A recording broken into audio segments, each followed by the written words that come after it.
bisa lebih maju kok kak. Terus ya, apalagi kan saya masih sendiri toh kak, bukan dulu, makanya pengen bukti ke keluarga kalau bisa sukses gitu.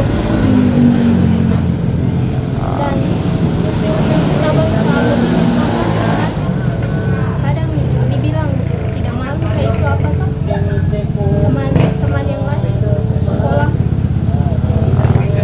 Tapi ya bisa bersyukur kak, bisa menghasilkan uang sendiri dibanding teman-teman sekolah masih minta uang sama orang tua.